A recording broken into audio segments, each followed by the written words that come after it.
આજની આ આમ આદમી પાર્ટીની રાજકોટની જનતા માટેના અધિકાર પત્રની જાહેરાતના સંદર્ભે આપ સૌ મીડિયાના મિત્રો જે અહીંયા પધારેલ છો એમનું સ્વાગત કરું છું.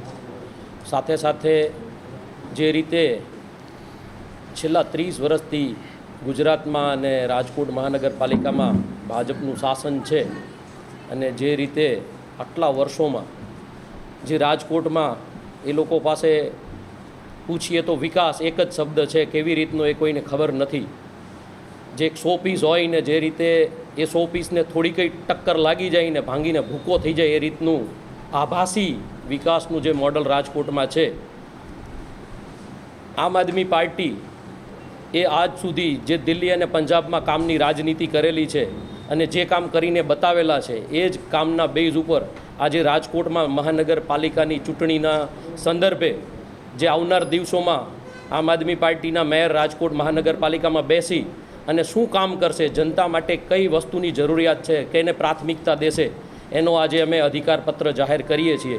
અને આ અધિકારપત્રમાં અમે વાસ્તવિક કામો જે થઈ શકે એવા હોય, જે કોર્પોરેશનના અધિકાર ક્ષેત્રમાં આવતા હોય, જે ખાલી કહેવા પૂરતા નહીં પણ જે કરવાના છે, જે આટલા વર્ષોમાં ભાજપ અને કોંગ્રેસે જે ચૂંટણી ઢંઢેરાઓના નામે લોકોને વારંવાર છેતરેલા છે, ચૂંટણીઓ પતે પછી કોઈને પણ યાદ નથી રહેતા એવા ચૂંટણી ઢંઢેરાઓ, અવાસ્તવિક ચૂંટણી ઢંઢેરાઓ આપીને લોકોને છેતરવાનું કામ કર્યું છે. તો આજે હું એવું માનું છું કે રાજકોટની જનતાને આવા ચૂંટણી ઢંઢેરાઓ ઉપરથી પણ વિશ્વાસ ડગી ગયો છે. ત્યારે આમ આદમી પાર્ટી એકદમ વાસ્તવિકતા ઉપર અને જે કામ કરવાના છે, જે વિઝનરી વસ્તુ છે એના ઉપર આજે અમે આમ આદમી પાર્ટી ચૂંટણી ઢંઢેરો અમારું અધિકારપત્ર જાહેર કરીએ છીએ. જે દેખીતું ચિત્ર બતાવવામાં આવે છે પણ જ્યારે કામની વાત આવે તો લોકો નાના નાના દાખલાઓ માટે કલાકો સુધી લાઇનમાં ઊભા રહે છે, ધક્કાઓ ખાય છે, એની કોઈ વ્યવસ્થા કે ઇન્ફ્રાસ્ટ્રક્ચર નથી.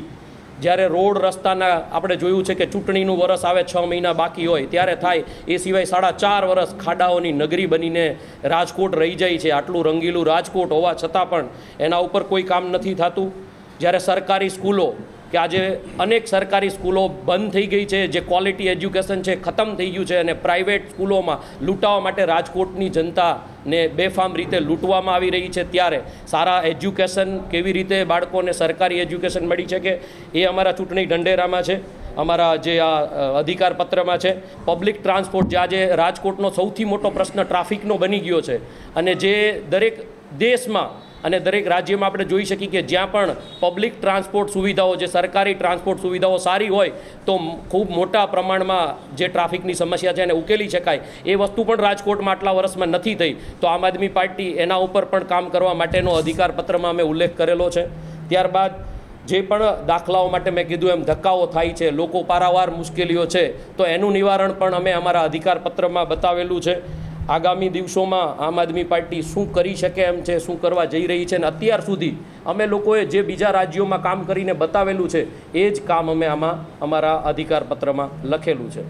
તો આ મોટું એવું માનું છું કે અમારું અધિકારપત્ર એવું છે કે જે વાસ્તવિકતા ઉપર છે અને અમે અમારા મેયરને અહીંયા રાજકોટમાં બેસાડી અને આ કામ, આ અધિકારપત્ર અમારા માટે જેમ હિન્દુ ધર્મમાં ગીતાજીનું સ્થાન હોય એવું હું એવું માનું છું કે અમારા દરેક રાજ્યમાં આ રીતે ચૂંટણી ઢંઢેરો જે પણ હતો એને અમે ગીતાજીના સ્થાને રાખેલો હતો, એમ જ રાજકોટમાં રાખશું. આને અમે અમારા જે કોર્પોરેશનની ઓફિસો, જે પણ અમારી વોર્ડની ઓફિસો છે એમાં મઢાવીને મોટું લેમિનેટ કરીને રાખશું, જેનાથી કરી અમારા પણ ધ્યાનમાં રોજ રહે અને આવનાર પબ્લિકના ધ્યાનમાં પણ રહે કે આ અમારું અધિકારપત્ર અમને આપેલું છે ને એના ઉપર કેટલું કામ થયેલું છે.